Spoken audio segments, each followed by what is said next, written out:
वालेकुम स्टूडेंट्स। आज हम जो टॉपिक पढ़ने जा रहे हैं वो है एरेज़ इन वीबी। एरेज़ क्या चीज़ हैं देखते हैं हम कि एरे जो है वो एक डाटा स्ट्रक्चर है डाटा को स्टोर करने के लिए। अब देखें कि आप लोग अब तक प्रोग्राम्स के अंदर डाटा को स्टोर करते आए हैं सिंगल वेरिएबल्स के अंदर। वेरिएबल्स आप लेते थे वो स्ट्रिंग टाइप का भी होता था, इंटीजर टाइप का होता था, फ्लोट टाइप का होता था, करेक्टर टाइप का होता था, जिसमें आप डिफरेंट टाइप्स ऑफ वैल्यूज़ जो हैं डाटा की वो स्टोर करते थे। एरे जो है वो एक ऐसा डाटा स्ट्रक्चर है जिसके अंदर आप एक सिंगल वैल्यू नहीं स्टोर करते बल्कि एक से ज़्यादा वैल्यूज़ को आप उसके अंदर स्टोर कर सकते हैं। हम ये कह सकते हैं कि एरे जो है वो वेरिएबल्स की एक लिस्ट है जिसके अंदर आप डिफरेंट वैल्यूज़ जो हैं वो उनको स्टोर कर सकते हो, लेकिन वो वैल्यूज़ जो हैं वो सेम डाटा टाइप की होनी चाहिए। जैसे अगर हमने एक एरे ली है, एक एरे वो एज को सेव कर रही है या वो नेम्स को स्टोर कर रही है, तो उनकी जो वैल्यूज़ हैं, अब वो एज है तो वो सारी की सारी वैल्यूज़ जो हैं वो इंटीजर टाइप की होंगी, अगर नेम है तो वो स्ट्रिंग टाइप की होंगी। तो एरे जो हैं वो एक जैसी टाइप ऑफ वैल्यूज़ को स्टोर करने के लिए यूज़ होती है। जैसे आप एक एरे लेंगे तो उसमें जितनी भी वैल्यूज़ होंगी वो सब की सब इंटीजर की टाइप की होंगी या वो सब की सब स्ट्रिंग टाइप की होंगी। ये हमारी नीड पे डिपेंड करता है कि हम उस वक्त कौन सी वैल्यूज़ जो हैं वो स्टोर कराना चाहते हैं एरे के अंदर और उनके ऊपर कोई प्रोसेसिंग अप्लाई करना चाहते हैं। तो एरे जो है वो एक डाटा स्ट्रक्चर है जो एक से ज़्यादा वैल्यूज़ को स्टोर करने के लिए यूज़ होता है और वो वैल्यूज़ जो हैं वो सब की सब जो हैं वो सेम टाइप की होनी चाहिए। सिंगल वेरिएबल जो था वो सिर्फ एक वैल्यू को स्टोर करता था, जबकि एरे जो है आप जितना उसका साइज़ बताएंगे उतनी वैल्यूज़ को वो अपने अंदर स्टोर कर लेगी। तो एरे जो है वो क्या है, सेट ऑफ वेरिएबल्स है जो सेम टाइप ऑफ डाटा को अपने अंदर स्टोर करती है। अब क्या है जी, लिस्ट्स हैं उस डाटा की, यानी जैसे आपके पहले पुराने आप जो पढ़ते आए हो सिंगल वेरिएबल्स, उन्हीं की लिस्ट है सेम डाटा टाइप की, लेकिन क्या है, एक लिस्ट है। अच्छा जी, अब ये देखें कि सपोज़ आप अपनी क्लास की, पूरी क्लास की बच्चों के नाम स्टोर करना चाहते हैं या पूरी क्लास के जितने भी स्टूडेंट्स हैं उनकी आप एज स्टोर करना चाह रहे हैं। एक ही प्रोग्राम में आपको ये सारा कुछ रिक्वायर्ड है कि सारे स्टूडेंट्स की एज हो जाए या सारे स्टूडेंट्स के नेम हो जाएं। तो आप ये तो नहीं करेंगे कि अगर आपकी क्लास में 100 स्टूडेंट हैं तो आप 100 वेरिएबल लेंगे उनकी एज को स्टोर करने के लिए अलग अलग, और हर एक के अंदर आप 100 दफ़ा आप एक वेरिएबल के अंदर एज स्टोर करवाने की स्टेटमेंट लिखेंगे या आप 100 मरतबा 100 वेरिएबल्स जो हैं उनको डिफ़ाइन करेंगे। तो ऐसे नहीं होता है। मतलब इस चीज़ को ओवरकम करने के लिए हम क्या यूज़ करते हैं, एरेज़ यूज़ करते हैं। अगर हमें 100 स्टूडेंट्स की एज स्टोर करनी है तो हम क्या करेंगे, हम 100 एलिमेंट्स की एक एरे ले लेंगे जिसके अंदर हम हर उसके एलिमेंट के अंदर एक स्टूडेंट की एज जो है वो इजीली स्टोर कर लेंगे। और वो जो एरे होगी 100 एलिमेंट्स की, वो उसकी डाटा टाइप क्या होगी, वो इंटीजर टाइप होगी, क्योंकि एज जो है हमारे पास वो एक इंटीजर वैल्यू है। ठीक है, तो हम अभी ये देख रहे हैं कि जो हमारे पास सेट ऑफ वेरिएबल्स है जिसके अंदर जो कि डिफरेंट मेमोरी लोकेशंस पर है। एरे क्या है, सेट ऑफ वेरिएबल्स है, डिफरेंट मेमोरी लोकेशंस पर है, लेकिन ये जो मेमोरी लोकेशंस हैं ये एक दूसरे के साथ साथ है। यानी जब हम पहले रैम के अंदर एक वेरिएबल को डिक्लेयर करते थे, रैम के अंदर एक लोकेशन रिजर्व होती थी उस वेरिएबल के नाम से, और उस कितनी जगह रिजर्व होनी होती थी वो उस वेरिएबल की टाइप पे डिपेंड करता था कि अगर इंटीजर है तो 2 बाइट्स ले रहा होता था, अगर करेक्टर है तो 1 बाइट ले रहा होता था। अब अगर सपोज़ हम यहाँ पर एक एरे जो है उसको हम कर रहे हैं डिफ़ाइन, जिसमें 4 एलिमेंट्स हैं और उसके अंदर हमने एज स्टोर करनी है, तो या 100 एलिमेंट्स हैं और उसमें हमने स्टूडेंट्स की एज स्टोर करनी है, तो रैम के अंदर जब वो एरे डिक्लेयर होगी उस एरे का नाम एज ही होगा, उसके अंदर 100 एलिमेंट्स होंगे, और क्योंकि इंटीजर टाइप डाटा स्टोर हो रहा है तो हर एलिमेंट जो है उसका वो 2 बाइट्स ले रहा होगा।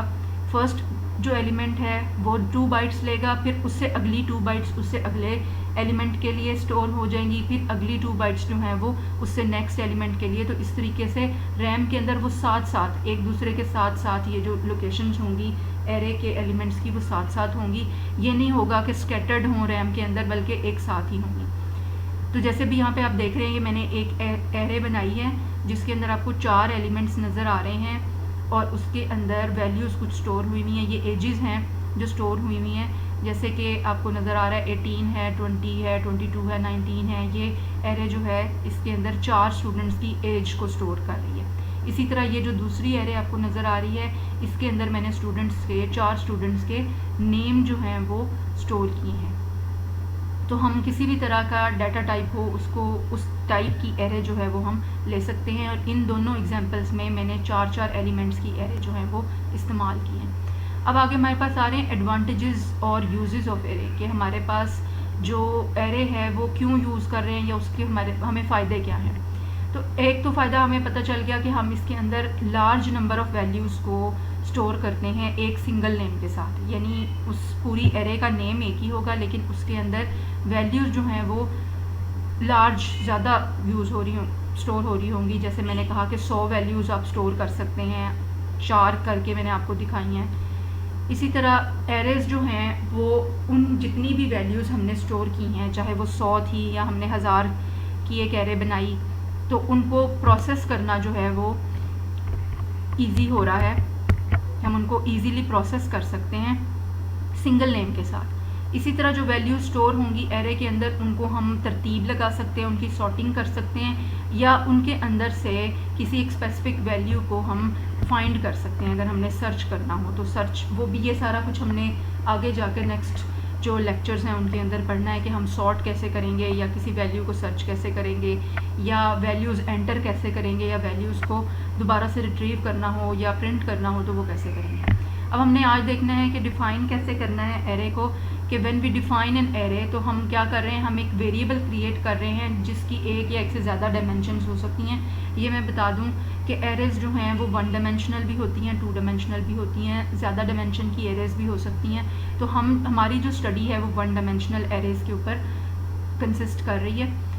तो जब हम एक सिंगल वेरिएबल को डिक्लेयर करते हैं, डिफ़ाइन करते हैं, तो हम उसके अंदर सिर्फ एक ही वैल्यू स्टोर करते हैं, लेकिन जब हम एक एरे को डिफ़ाइन करेंगे तो हम उसके अंदर ज़्यादा वैल्यूज़ जो है वो स्टोर कर सकेंगे। फॉर एग्जांपल हमने अगर सिंगल वेरिएबल डिक्लेयर किया है या डिफ़ाइन किया तो हम कह रहे हैं डिम स्टेटमेंट की मदद से डिम एज एज इंटीजर। यहाँ पर ये जो एज है ये एक सिंगल वेरिएबल है जिसके अंदर एक ही इंटीजर टाइप की वैल्यू स्टोर हो सकती है। लेकिन जब हमने एक एरे क्रिएट करनी है जिसके अंदर हम एक से ज़्यादा वैल्यूज़ को स्टोर करवाना चाहते हैं तो मेमोरी के अंदर एक एडजेसेंट वेरिएबल्स की लिस्ट क्रिएट हो जाएगी, जैसे कि यहाँ पर आप देख सकते हैं, और उनका नाम जो है वो सेम ही होगा। अब जैसे अगर हमने इसको डिफ़ाइन करना हो तो हम क्या करते हैं, हम एक स्टेटमेंट यूज़ कर रहे हैं डिम एज सब 3 एज इंटीजर। अब यहाँ पर डिम स्टेटमेंट जो है वो एरे को डिफ़ाइन करने के लिए यूज़ हो रही है। एज जो है वो एरे का नाम है, ये जो ब्रैकेट्स में हमने लिखा है 3 ये उसका लास्ट इंडेक्स नंबर है, यानी हम 4 एलिमेंट्स की एरे को हम डिफ़ाइन करना चाह रहे हैं। और ये यहाँ पर आप देखें कि ये मैंने 4 एलिमेंट्स बनाए जिनका इंडेक्स नंबर 0 से लेकर 3 तक जा रहा है और ये 4 एलिमेंट्स हैं। तो अगर हमने 10 एलिमेंट्स की एरे को करना होगा तो हम यहाँ पर साइज़ देंगे 9 इसलिए देंगे क्योंकि हमारा जो इंडेक्सिंग है एरेज़ की वो 1 से स्टार्ट नहीं होती बल्कि बाय डिफ़ॉल्ट 0 से स्टार्ट होती है। तो जब हम लोग 0 से साथ यूज़ कर रहे हैं तो फिर हम एक जो उसका जितना साइज़ है उससे एक कम वहाँ पर साइज़ बताएंगे। चेंज कर सकते हैं अगर हम इसको 0 की बजाय 1 से स्टार्ट करवाना चाहें तो हम क्या स्टेटमेंट लिखेंगे, हम लिखेंगे डिम एज सब 1 to 5 एज इंटीजर। अब यहाँ पर एज जो है वो एरे का नाम है, 1 to 5 का मतलब है कि हम इंडेक्सिंग जो है वो 1 से लेकर 5 तक स्टोर करवाना चाह रहे हैं और उसकी डाटा टाइप क्या है, इंटीजर, यानी उसमें 5 एलिमेंट्स होंगे, 5 के 5 एक दूसरे के एडजेसेंट होंगे, 2 बाइट हर एलिमेंट लेगा क्योंकि वो इंटीजर डाटा टाइप का है और उसके अंदर फिर हम वैल्यूज़ को स्टोर कर सकेंगे। लेकिन इंडेक्सिंग जो है यानी उनकी जो नंबरिंग है उन एलिमेंट्स की वो 1 से स्टार्ट हो रही है बजाय के 0 से स्टार्ट हो। एक तो ये स्टेटमेंट है, इसकी मदद से हम 0 की बजाय 1 से स्टार्ट कर सकते हैं या 2 से स्टार्ट कर लें, किसी भी नंबर से स्टार्ट कर सकते हैं। और अगर हम चाहते हैं कि हम बाय डिफ़ॉल्ट इसको 0 की बजाय 1 कर दें तो हम क्या करेंगे कि जनरल डिक्लेरेशंस के एरिया में विजुअल बेसिक जब हमने खोली हुई होगी, जब हम कोड कर रहे होंगे तो हम लोग वहाँ पर जनरल डिक्लेरेशंस के एरिया में ये स्टेटमेंट लिखेंगे ऑप्शन बेस 1। बेस 1 का मतलब है कि जो आपकी एरे है उसका बेस जो स्टार्ट हो रही है वो 0 की बजाय 1 से स्टार्ट हो जाए। तो डिफ़ॉल्ट इंडेक्स जो होगा नंबर जो है वो 1 हो जाएगा बजाय 0 के।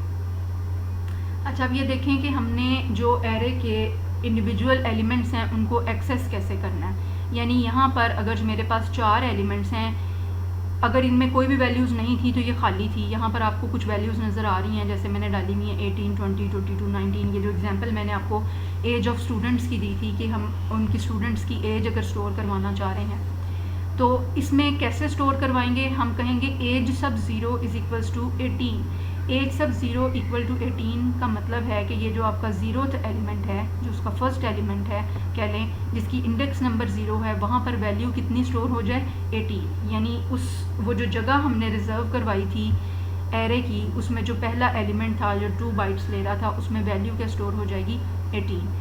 इसी तरह नेक्स्ट के लिए हम लिखेंगे एज सब 1 इज़ इक्वल्स टू 20। उससे नेक्स्ट एलिमेंट के लिए हमने लिखा एज सब 2 इज़ इक्वल्स टू 22। उससे नेक्स्ट एलिमेंट के लिए हम लिखेंगे एज सब 3 इज़ इक्वल्स टू 90।